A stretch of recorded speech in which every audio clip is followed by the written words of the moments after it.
End of the road. After 7 years, Kevin Sullivan is saying goodbye to Road to Avonlea, which airs its final episode Sunday. But the man known as the Stephen Bochco of Canadian television has already started down another road with the wind at his back.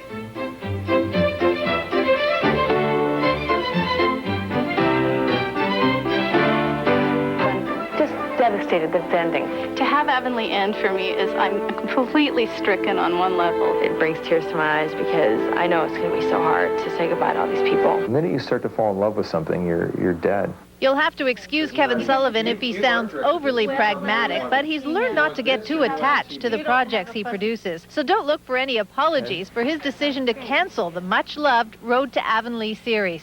I'm a great believer that shows have a certain life on television. There's only so much story to tell within a certain cast of characters before you start repeating yourself. 7 years, every cell in your body is revitalized within 7 years. You're not even the same person. It all began in 1985 when Sullivan produced the award-winning TV movie Anne of Green Gables. A sequel followed, and it seemed Canada couldn't get enough. And I know one thing, you red-headed snippet. I would rather spend my time profitably than squander it in idle gossip. So Sullivan turned it into a TV series, which has won 2 Emmys and countless Geminis. Still, Sullivan sees himself as a filmmaker first and a TV producer second. I don't see myself as being the kind of prodigious producer of the Bochco is, or Spelling for that matter, of 5 primetime shows in at different slots and all that kind of thing. I'm not that kind of animal. I'm very focused at what I do, and like to be focused on it.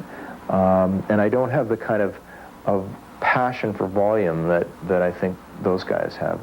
But what Sullivan does have is a passion for storytelling, a passion so strong that he passed up a career in medicine to go into filmmaking in 1979. His heavy arsenal of productions includes last season's Butterbox Babies, the highest-rated Canadian movie ever broadcast, and for which Sullivan won a Gemini. And the Gemini goes to Butterbox Babies, Kevin Sullivan and Trudy Perez. While he has 4 more films in production, he's not about to give up on TV. His next project, Wind at My Back, is slated to fill the time slot left vacant by Road to Avonlea.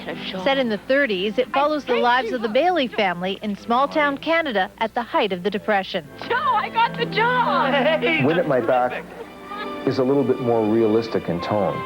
It's not quite as fanciful as Avonlea was. Avonlea was really a fantasy to a certain extent. Will we recognize anything in Wind at My Back from Road to Avonlea? Yes. They'll laugh and they'll cry from week to week, and they will be enlightened about themselves as part of the human condition, as who we are as human beings and how we relate to each other. And hopefully they'll go away with something at the end of the day that will say, yeah, I can see my life in those people's lives, and maybe my life is better for it. The final episode of Road to Avonlea airs Sunday night. Wind at My Back debuts this